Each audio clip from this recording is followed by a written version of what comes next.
Hey guys, I'm Soda here, back again doing another movie review, and today we will be reviewing Scary Stories to Tell in the Dark.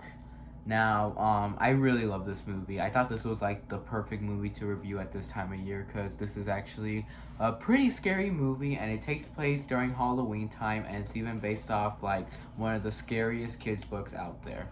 Which I would have done a book review for the book, but I haven't read the book since like fourth grade, and I can only remember just a little bit of stories. And I read a little bit of more scary stories and a little bit of Scary Stories 3, but I never finished like all the stories. But yeah, so I can't have a review for it, but I'll definitely like one of these days like try to go back and like revisit the Scary Stories books, maybe get the book that has all three books in one.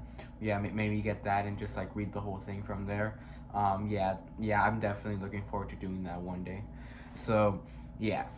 Now, with Scary Story to Tell in the Dark, the movie, I feel like this movie was very, very faithful to its source material, and they did the best they could to adapt scary stories. So yeah, like they literally did the best they could ever have done, because this movie like is really scary. They got the illustrations of the book perfectly into live actions. Like they perfectly adapted the illustrations and they made it look so good. They made it look exactly like in the book and better. So yeah, it was amazing. And the story to this, like the story to this movie, like we couldn't have asked for a better story, because with the story we have Sarah Bellows, who pretty much looks like the cover of the Scary Stories book from the first one. She pretty much looks like that, and that's pretty much what I like to call her. But I don't think she's supposed to be the cover of the book, but that's how I always see her though.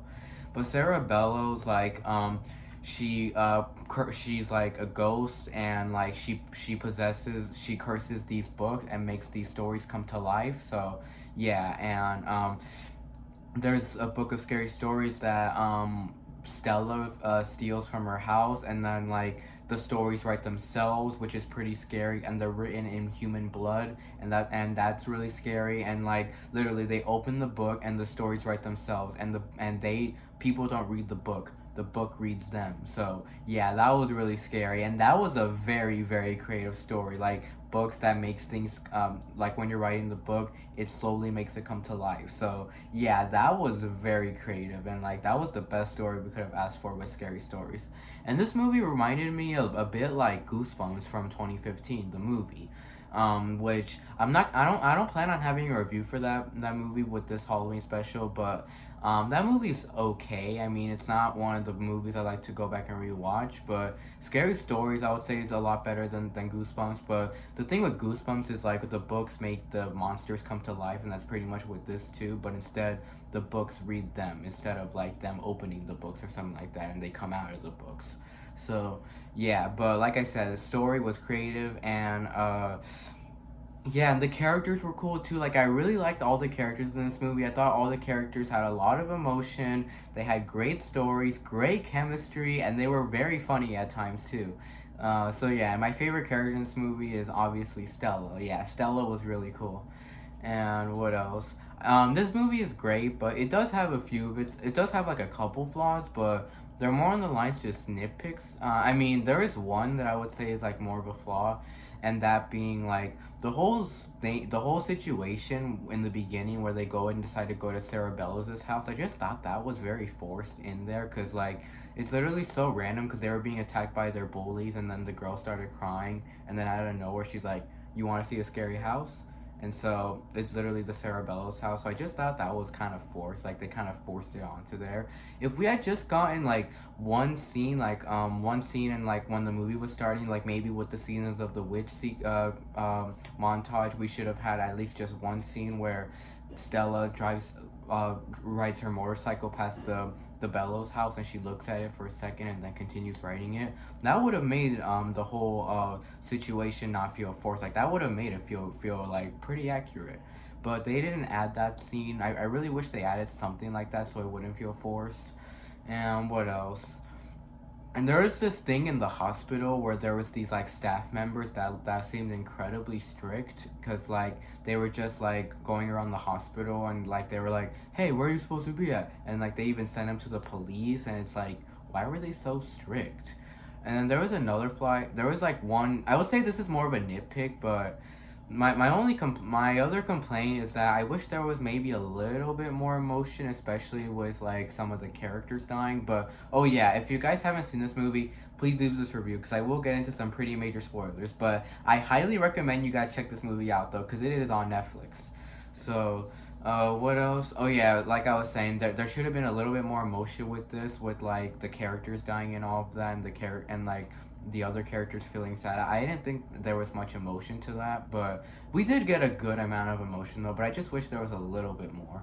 But yeah, but the characters felt very real and like they were really funny. And this movie even takes place in the '60s too. And I thought they developed the '60s pretty well too, like with like the old cars, the old buses, the old street lanes, like the small town feel. Like they got the '60s perfectly in this movie.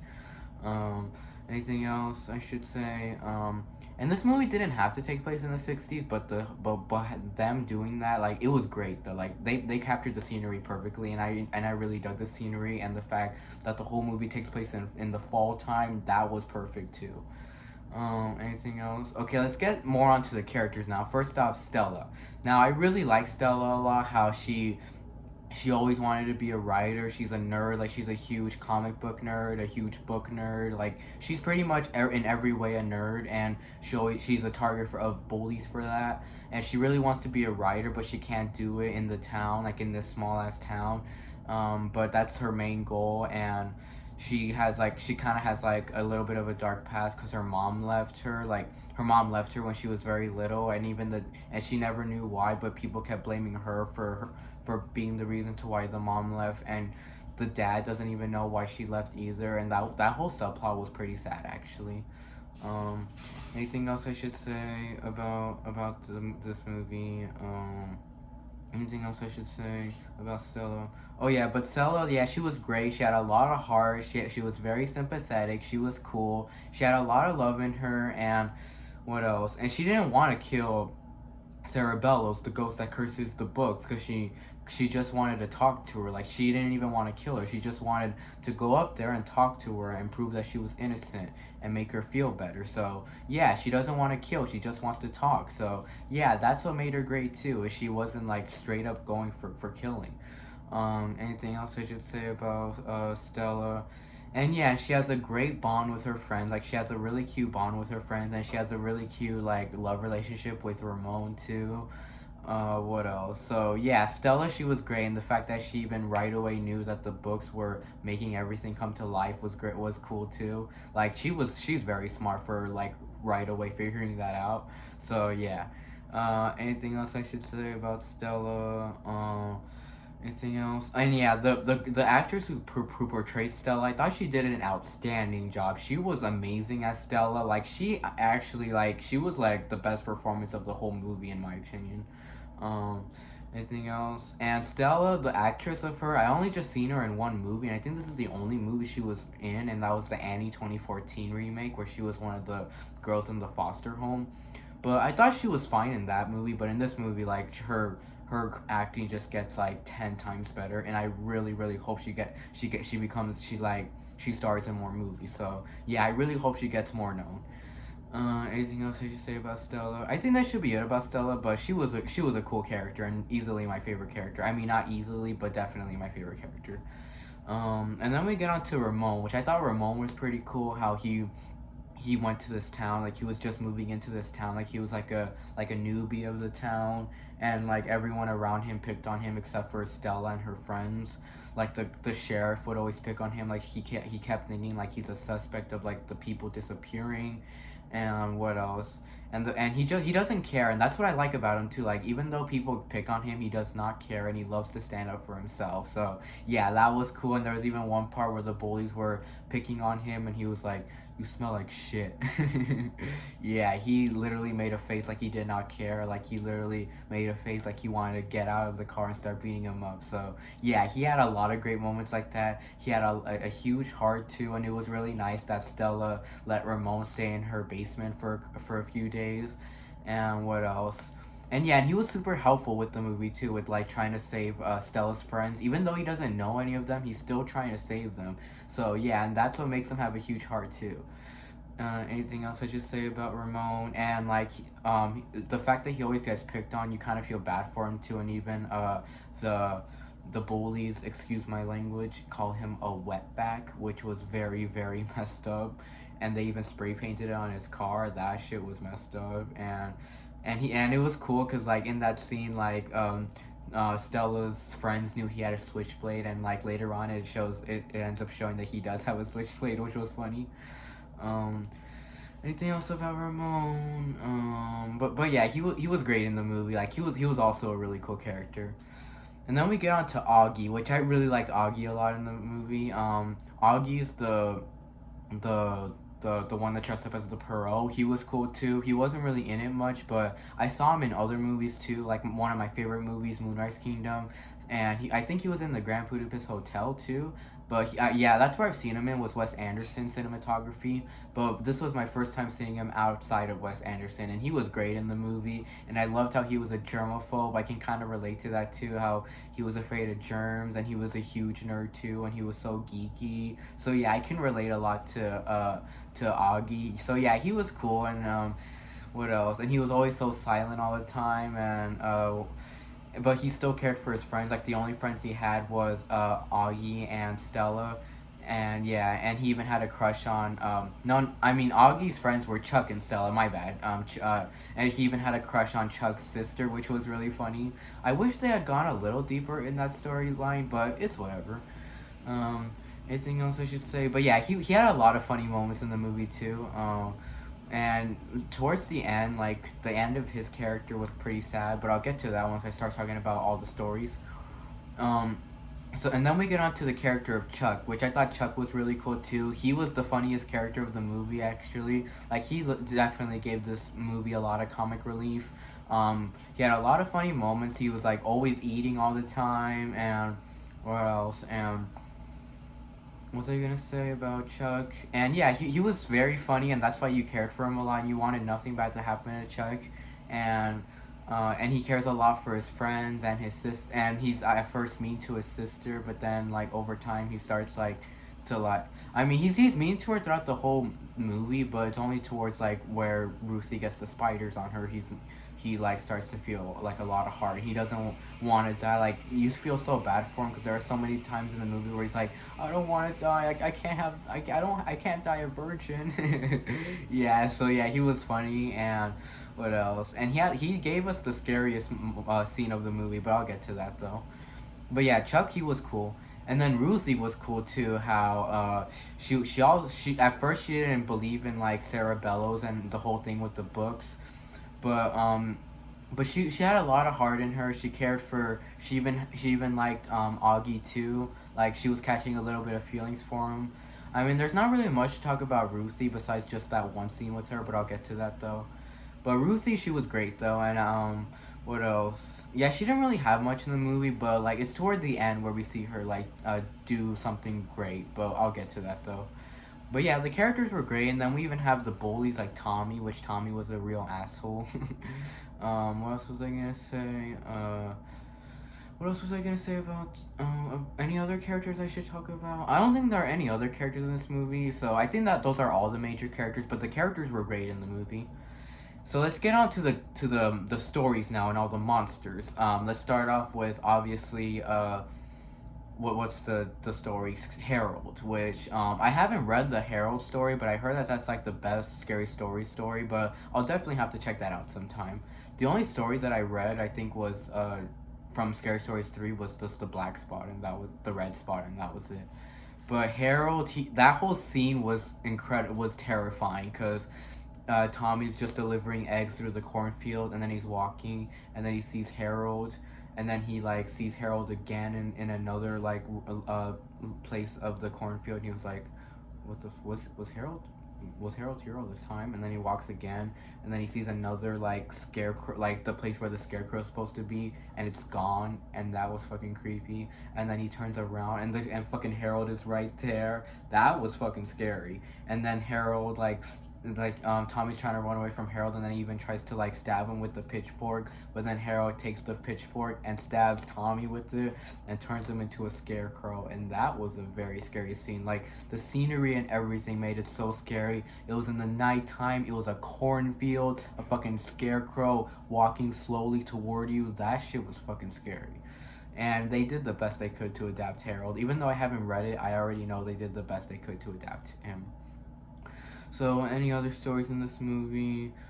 What other stories are in this movie? And then there's even the big toe story, which I remembered from the first book, and I thought they did like an amazing job adapting that because we didn't really see what the corpse was in the short story, but with this we literally see him, and it's fucking terrifying because Augie, he's eating the stew and then he spits it out and it's a fucking toe, and like you feel so bad for him because he's like a huge germaphobe, and the fact that he had a human, like a corpse toe on him was disturbing. So yeah, and then like he was at first he was doubtful about it, but then he starts to believe them as soon as he sees that, and then he hears like the corpse saying, "Who took my toe?" That was fucking creepy, and they adapted that like perfectly because they adapted that the exact same way as I pictured it in the short story. And then Augie was running in the hallway, and then he even hides under his bed, and then we see how the corpse looks like, and he was so creepy looking, and he was missing his toe, and then what else? And huge jump scare. Like at first we think Augie's okay under his bed, and then he looks up from over the bed if he's right there, and then all of a sudden the fucking monster drags him under the bed and then like roars at him, and it's so creepy. And then he even sucks him into like this huge black space. So yeah, that was really creepy. Any other stories in this movie? And then the red spot story was fucking disturbing too. Like that was shit was fucking disturbing with Ruthie, and you felt really bad for her because at first she was having like a bump on her cheek. At first she thought it was like a spider bite, but then it's not. Like it's a lot more than that. And then she was gonna be in the play, but they said you have to do something about that because she couldn't do that in the play. She couldn't have that in the play. And then she went to the bathroom. She tried to pop it like if it was a pimple, and then a fucking spider leg ended up on there. And then all of a sudden, like her whole cheek fucking opens, and then it's a bunch of spiders, like hundreds, maybe thousands of spiders, and that was fucking disturbing. So yeah, just all so many spiders crawling around a girl's cheek. Like you can't get more disturbing than that.